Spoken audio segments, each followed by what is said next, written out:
In the previous video, I have explained the introductory part of hysteresis loop. Now, in this video, I will cover the experimental part of the hysteresis loop. So, our objective is the study of the MH curve. I will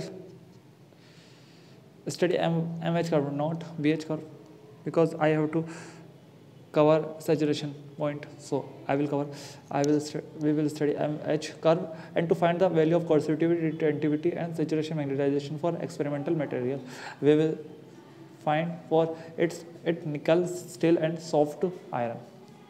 Introduction of the experimental. So why are we finding this in experimental?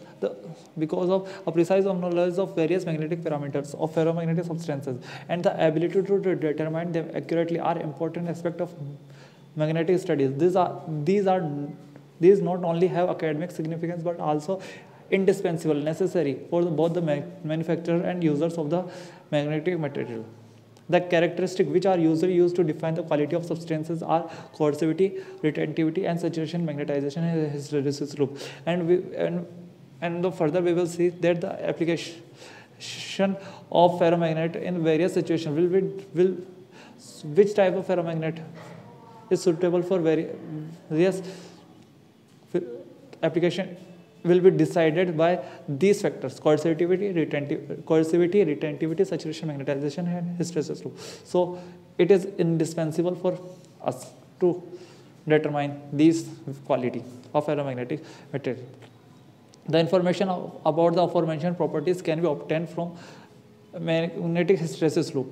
So which can be traced by a number of methods like ballistic galvanometer, assay hysteresis loop tracer method, etc. But here we will use assay hysteresis loop tracer method because the ballistic galvanometer is very laborious and it is very simple by using assay hysteresis loop tracer.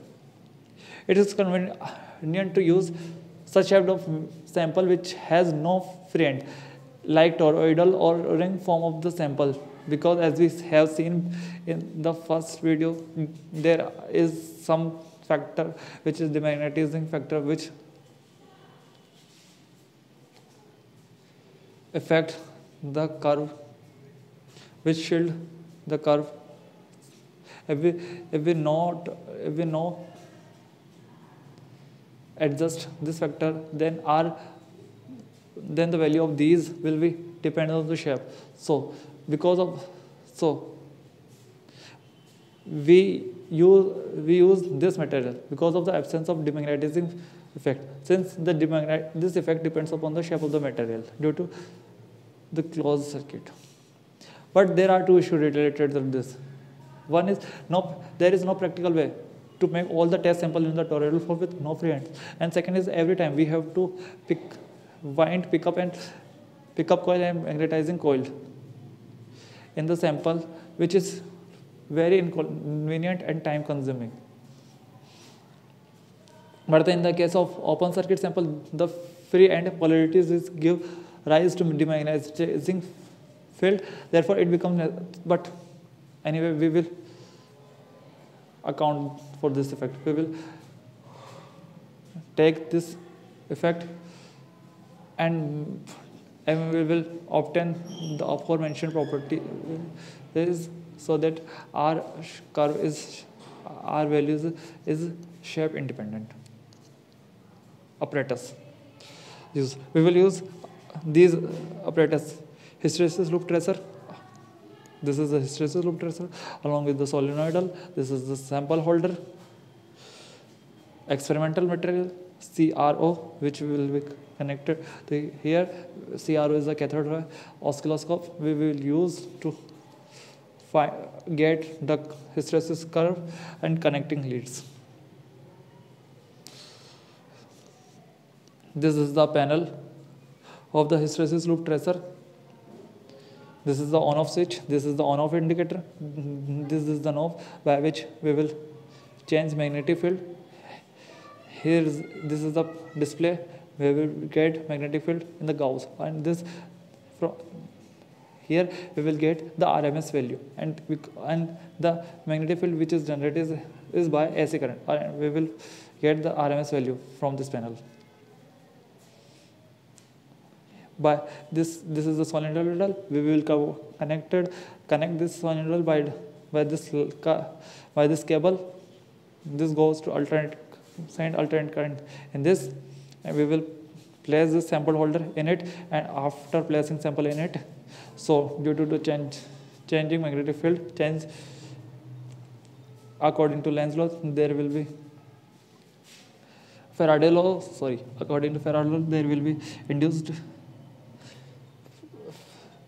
voltage. There will be voltage induced. We will take this from here. From here we will adjust area ratio and demagnetizing factor. We will explain in the next part what is this and how we adjust, or why it should be adjusted. This is phase H balance and DC balance. What is the use of this, we will cover in the next part of the video. This is the actual experimental setup. This is the CRO, this is the solenoid, this is the AC hysteresis loop tracer, this is the connecting leads.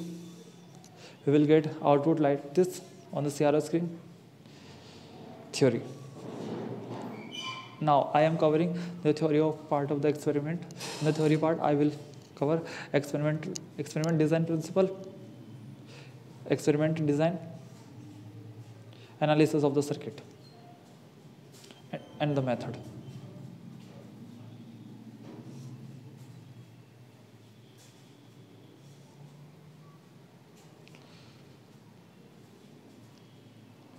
So when a cylindrical sample is placed coaxially, I don't know why we have to place a sample coaxially in the solenoid, but when sample is placed coaxially in the periodic varying magnetic field, because I have endowed in the solenoid magnetic field will be uniform, so then why we have to care to place this in the coaxially. But anyway,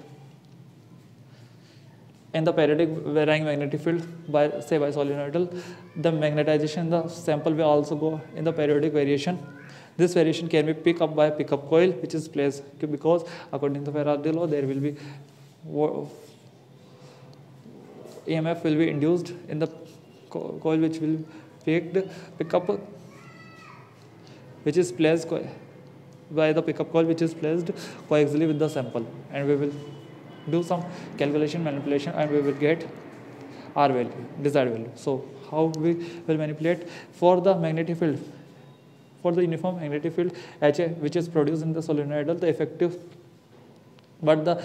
field acting on the cylindrical sample will be this, because of the demagnetizing factor. N is the as we have seen the effect of demagnetizing factor on the magnetic field, and the effective field is like this H. Here M is the magnetization, M is normalized. I don't know what is normalized. Demagnetizing factor, I have copied this. So N is the demagnetizing factor. The signal corresponding to applied field HL, we will use this signal for calculation. This is the signal which we will get from after applying this AC current, which is used for generating varying magnetic field on the resistance, and we will get this signal E1. Now the flux linked with the pickup coil of AC due to the sample. Now the flux is here we have take AC. Here AC is the area of pickup coil, cross sectional area, and the AS is the cross sectional area of sample. C corresponding for coil and S corresponding for sample will be phi equals to this. Here I have used H dash instead of H because of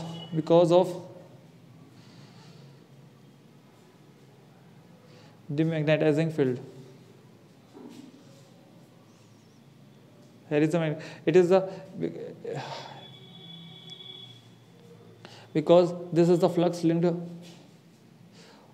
on the part of the pickup coil where there is no sample, and this part the magnetic field will be different. This is value for return in the inside of the material, but outside the material the magnetic field is not HA, but it is different because of the effect of magnetic free poles which appears on the ends of the sample. So, and B is the mu times this H plus magnetization. M will be different from H, so H dash will be different from H, and the difference will be determined. And how much difference it is will determine the magnitude of the demagnetizing field. But we have taken the ratio of the sample rod to the diameter more than 10. So the ends is far away from the center, and we have calculating all this on the center, so there is no magnetic field, so there is no effect. So outside the magnetic field, outside the sample, the magnetic field will be HA. So difference between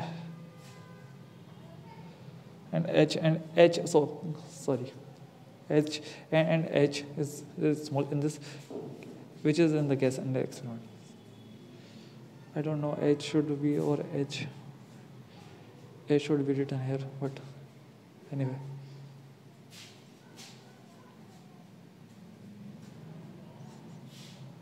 So finally, after substituting H dash equals to H, I don't know why it should be, why this H, maybe it should be H equals to HA, H dash equals to HA, but H, where B equals to this. After placing this, we will get equation 3. We will get signal A2, which will be induced in the pickup coil, which will be corresponding to d phi by dt according to the Faraday law. We will send this signal in the integrator, and we will get this type of magnetic field, this type of signal, and we will manipulate equation 1.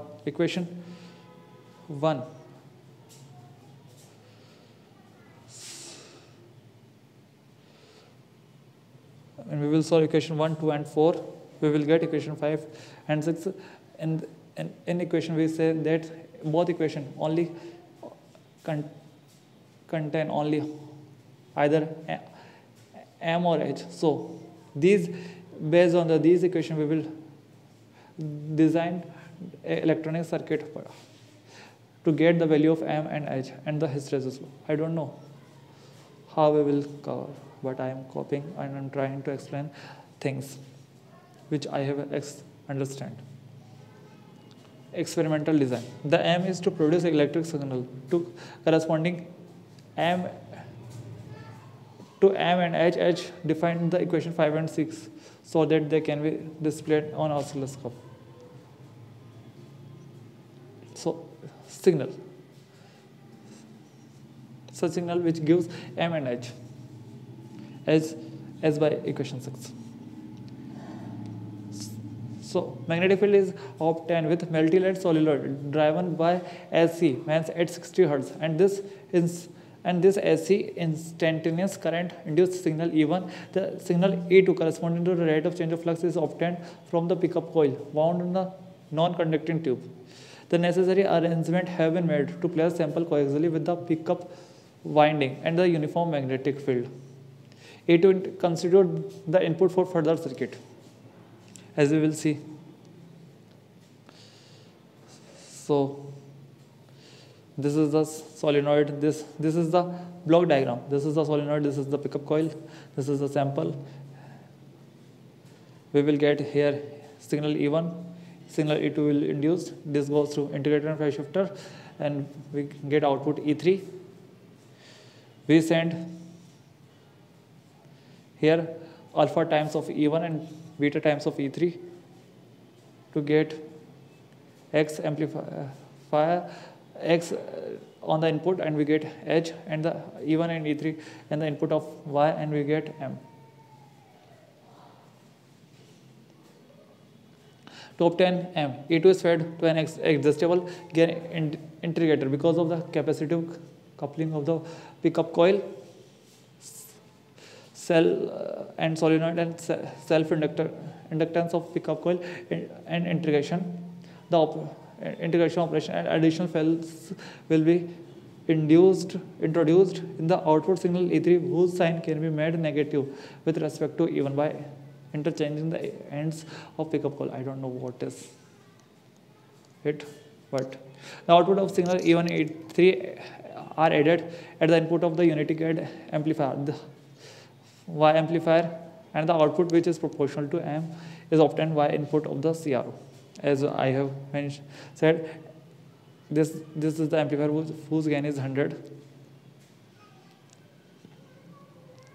For fraction of these signal E1 and E2 corresponding to the demagnetizing factor, and we will use that the fraction by including demagnetizing factor and area ratio, and these, that is alpha times E1, beta times E2, and the alpha will be equals to demagnetizing factor and beta will be area ratio, and this will send to input of the another adder amplifier X, whose output is proportional to H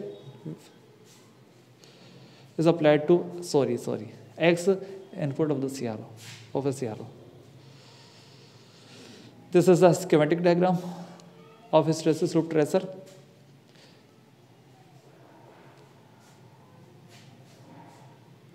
I can't explain this, so I am skipping this. Analysis part of the circuit, and here we will get the formula used. This is the, before we have only get the idea to how to design signal, but here we will get the formula which will be used to determine all the quality of the ferromagnetic material.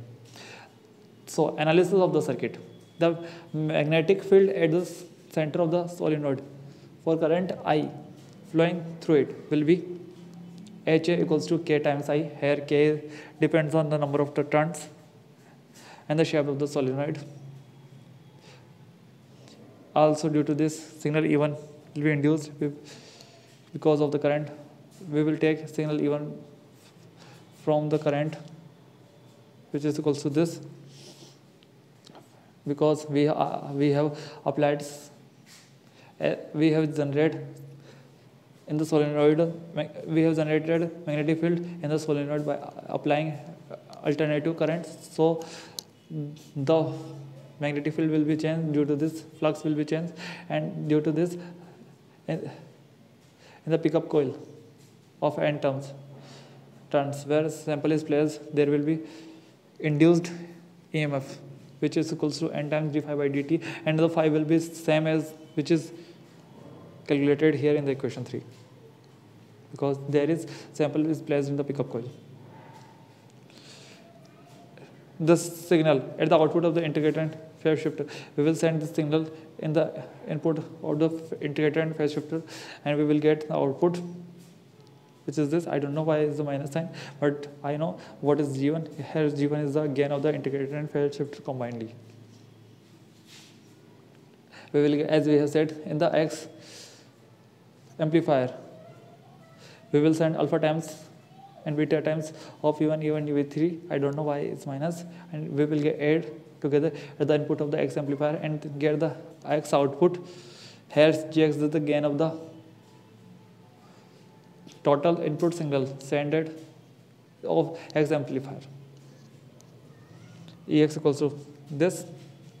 We will substitute C1 equals to this. I don't know why, but this is written in the manual. I didn't understand it. I can't understand it. And as we have seen that alpha and beta is in our hand, and we will adjust this like alpha equals to area relation, beta equals to demagnetizing factor. We will, after solving this, we will get by putting the value of E1, E3, E1 from E3 from here and E1 from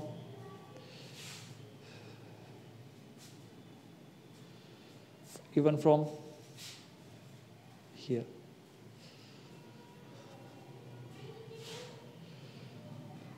And we will get, after solving this equation,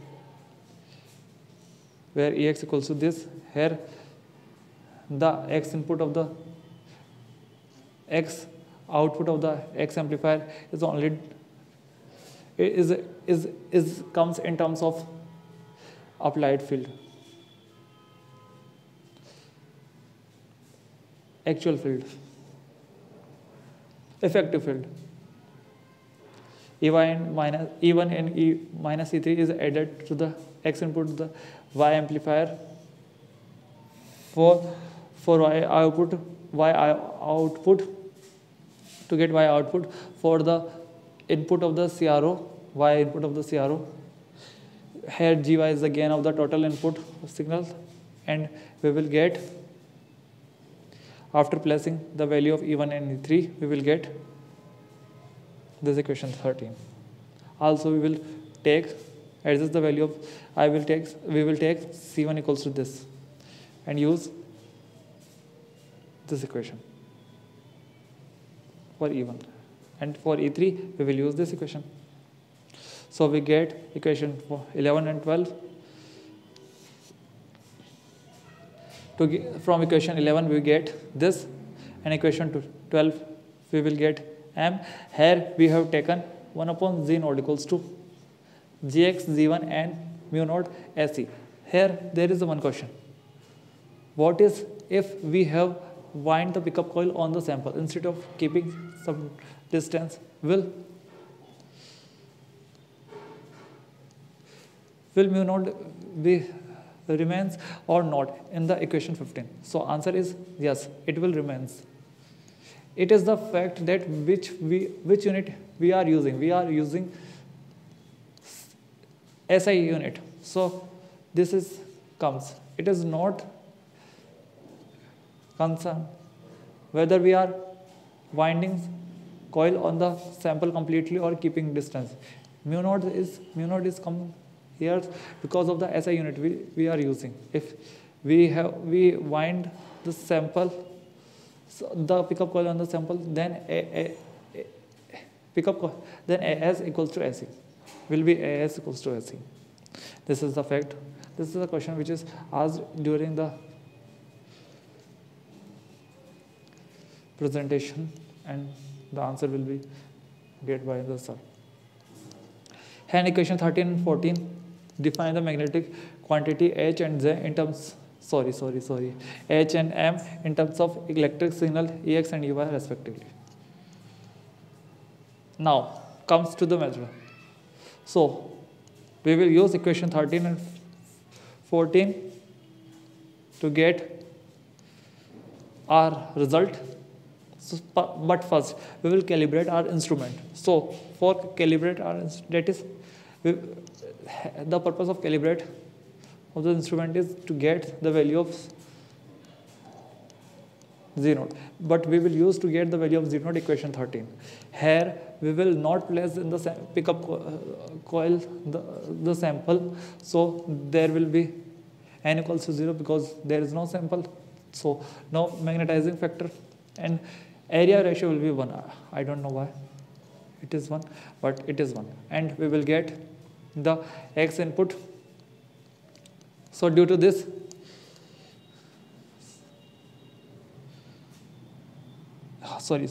we will use equation 11 and 12. So due to this, because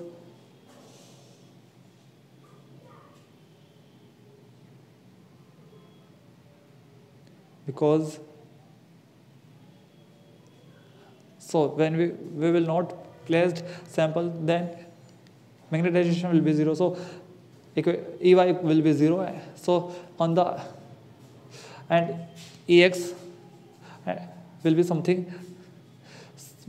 So because there is no EY, that is there is no Y input for CRO, so we will get horizontal line. So when we calibration, when we place an empty pickup coil in the solenoid field, signal E2 will be only obtained due to the flux linking the coil area. In this case, magnetization equals to 0, area ratio is equal to 1, demagnetizing factor is equals to 0, effective field will be applied field. And from equation 11 and 12, here from 12, m equals to 0, so Ey equals to 0, and equation 11, this is 1, this is 0, so this is only 1, and we will get, this is 1 upon z naught, so we will get z naught equals to h upon Ex. H upon Ex. From here we will get the value of Z naught. And what we will obtain in the CRO? We will obtain on the CRO a horizontal straight line, which will represent the magnetic field H. Thus, without a sample in the pickup coil, a good horizontal straight line is a proof of complete cancellation of the signal at the input of the Y amplifier. From known value of HA, because we have known the value of HA, and we will know the value of Ex by CRO, we will determine Z naught and hence calibrate the instrument. How we will adjust the value of n and the value of alpha, as I have shown you the panel diagram of hysteresis loop tracer. I have tell you this, there is demagnetizing knob and area ratio knob. Here we will adjust the area ratio is equals to 1 and demagnetizing knob equals to 0.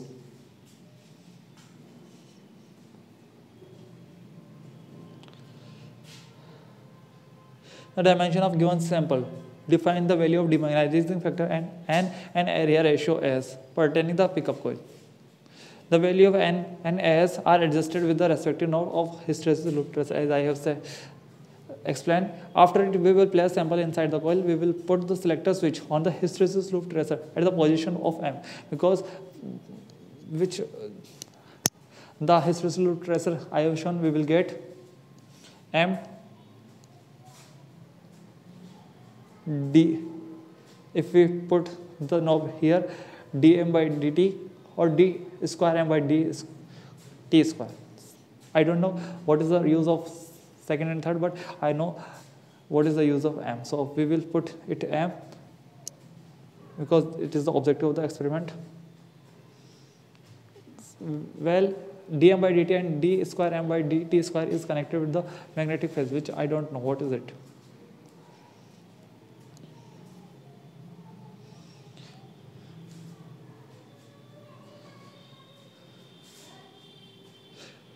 After it, we place the sample inside the pickup coil. We put the selector switch on the hysteresis loop tracer at the position of m, that is there, where it is written J, I think, and trace the curve obtained on the CRO screen on tracing paper. From the traced curve, so after adjusting the value of n and s upon SE, which is for the sample, that is the magnetizing factor for the sample and the area ratio for the sample, due to the sample. After adjusting this, we will get hysteresis loop for different applied field, magnetic field. And from the curve, we will determine the loop width, intercept on m axis, and tip to tip height in terms of volts for different applied field as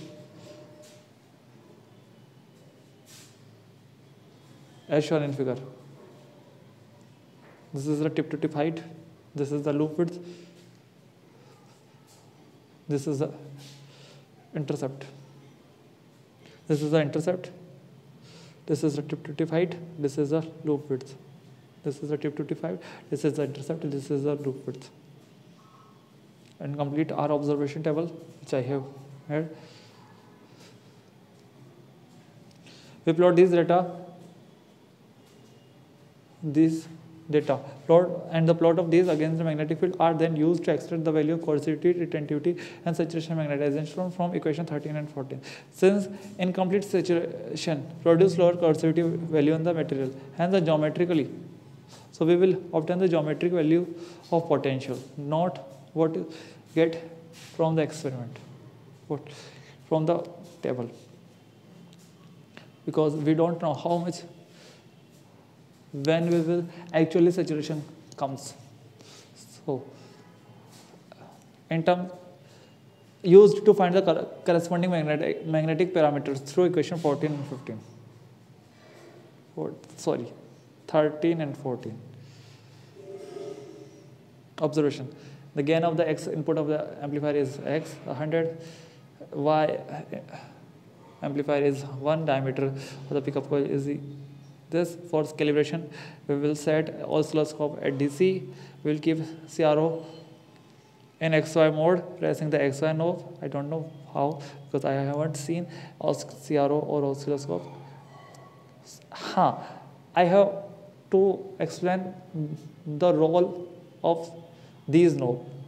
This is the phase, this is the H balance knob, and this is the DC balance knob. And there is one extra knob or button switch, which is time based EXT. These are used to adjust a hysteresis loop tracer to get on the CRO horizontal stress line to be in the center. We will keep demagnetizing knob at 0 and aeration knob at 1.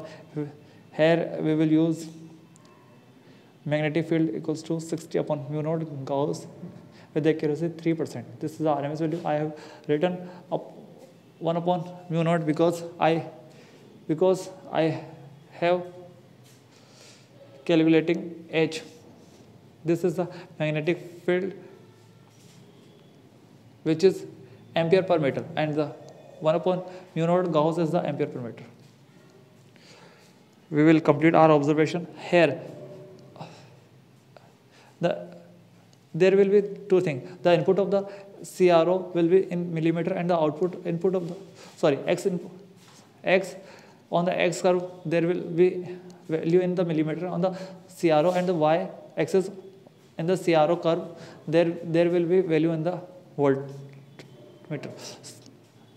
So we have to obtain the value in the volt. So the scale is converting mm to millimeter to volt. Voltage is 1 upon 10.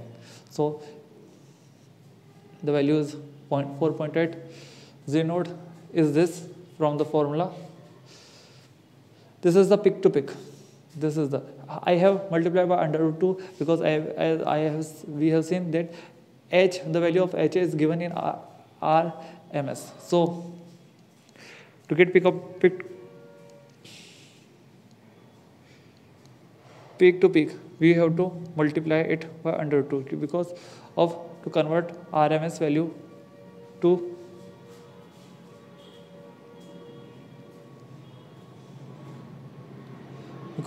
to get RMS value to peak value. Well, there are two types. There are two sides on peak. So we have to multiply 2 by 2 plus 2 by 2. That is 2 into under root 2 by 2. But I have forgot. So we have to multiply this by 2 under root 2 on the both sides. I will correct it. Now with sample we we place the sample, and thus the demagnetizing of area ratio knob equals to the value of N and AS upon AC, and vary the magnetic field in the steps.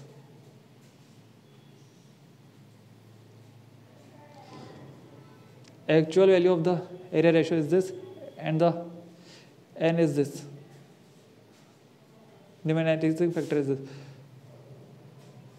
But since these are the very less value, and by this we will get a small MH loop width, so we will adjust it to 3 times.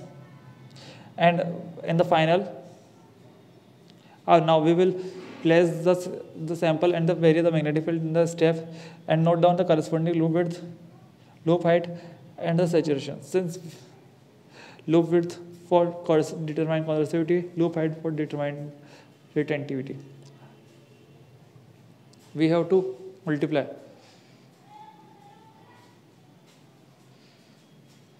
We have to we will divide in the final by 3, because we have multiplied by 3 to get the proper loop width.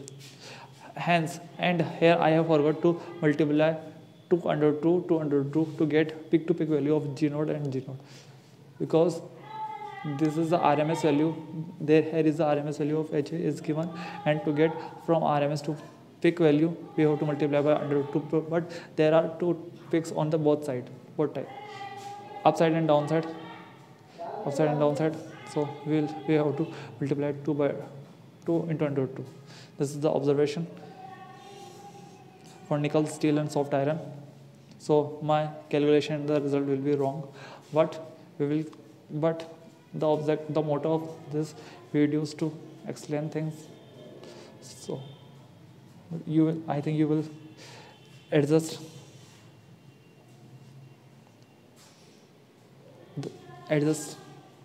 this value when you are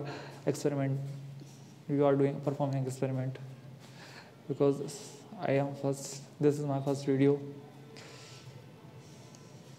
Now we will get the value of, so this is the different magnetic field, and for this different loop width, different tip to tip height, different intercept. Here this is the loop width on the both side. So this is 2 times, this is both side 2 times, this is both side 2 times. This is just for steel, soft iron. This is the curve draw. This is the use for online website mycurvefit.com. I have get this curve from that. This is the curve which I have plotted by my hand-written curve, hand-drawn curve. This is for nickel.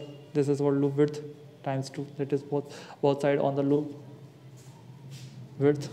This is the magnetic field I have drawn. This is to the because this is mu naught times field.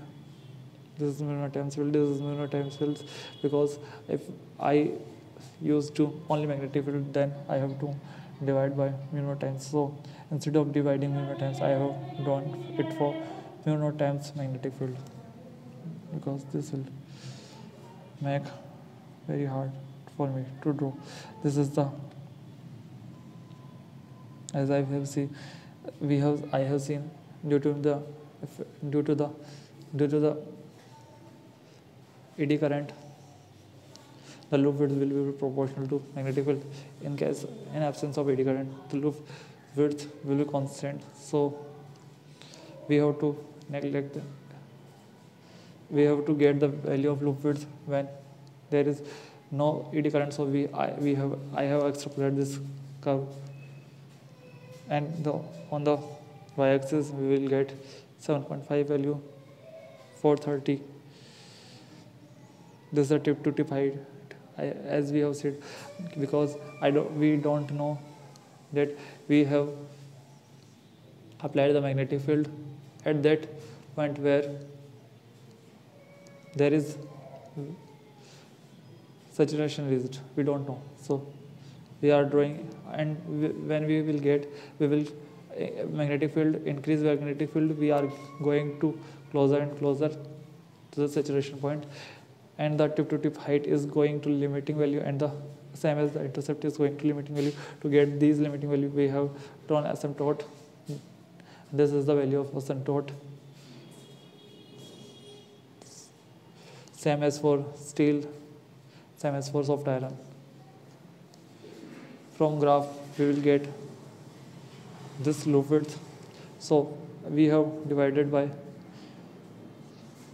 loop width by 3, because initially we have multiplied something by 3. So only these things, why we have divided this thing by 3, and why we don't divide this thing by 3 loop width? Because as we can see the formula of Ex, because loop width is we have get from Ex, and we see that the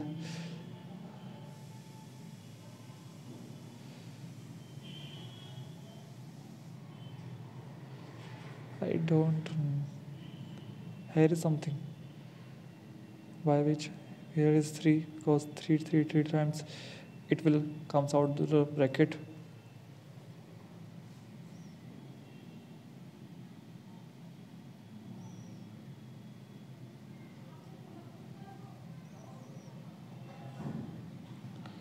Oh, I forgot.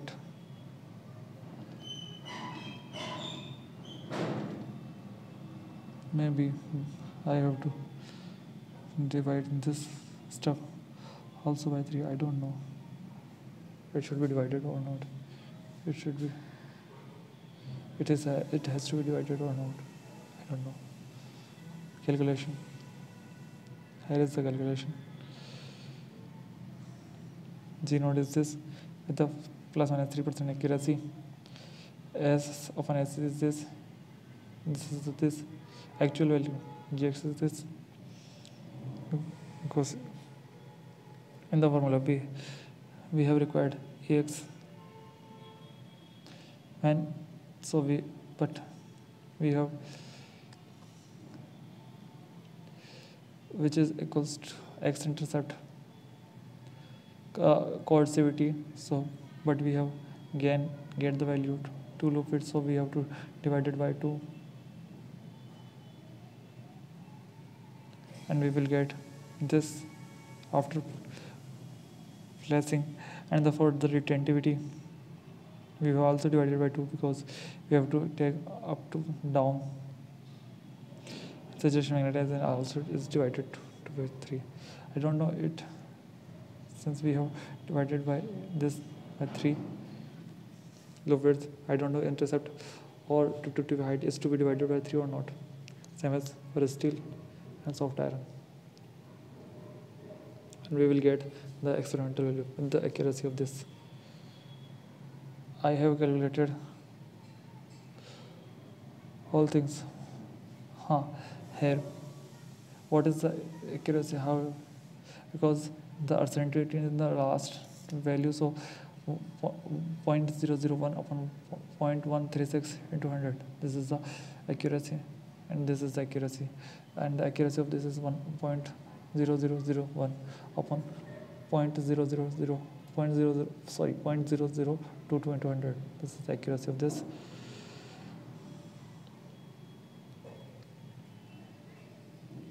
And since we know the accuracy is the error is percent error is added, so I have added the percent error in the here and here, and I have get the value. This is the value which is actual, but the error is very high. As you see, my value, my result is very depart. So I have obtained this type of error. I don't know why. Maybe because I haven't divided by 3 or something else. But the manual, this thing is divided by 3, and that I have understand it. Why this is being divided by 3. But anyway, the last part of the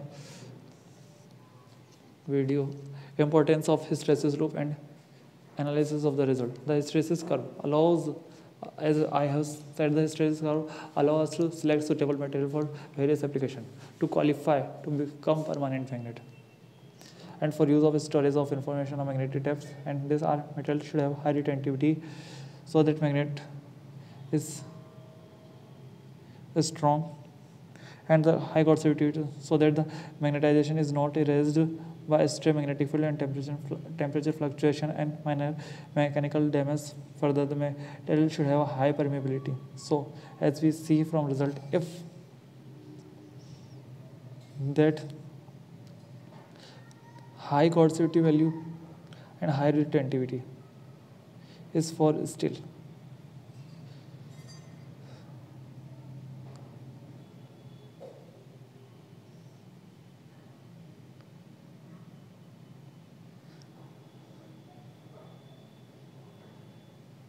What is this? It has lower retentivity than soft iron.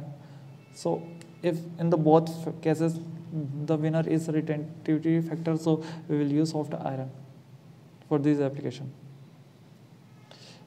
But for the electromagnet, our material should be high permeability and low retentivity, so that we can switch off the magnet by switch off the current. So it has low retentivity, so that we can easily turn off. Soft iron is suitable for electromagnet.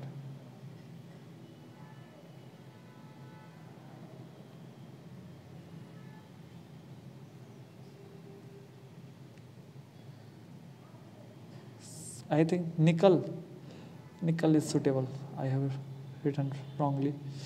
In certain application, the hysteresis material goes through one acid cycle of magnetization over a long period. This is the case in the transfer rotating machine and telephone diaphragm, etc. Since area enclosed by the hysteresis curve represent the energy dissipated, hence the hysteresis curve of such material must be narrow so that the energy dissipation and the heating will be consequently be small, and the material must have high resistivity to lower the eddy current loss. Thank you.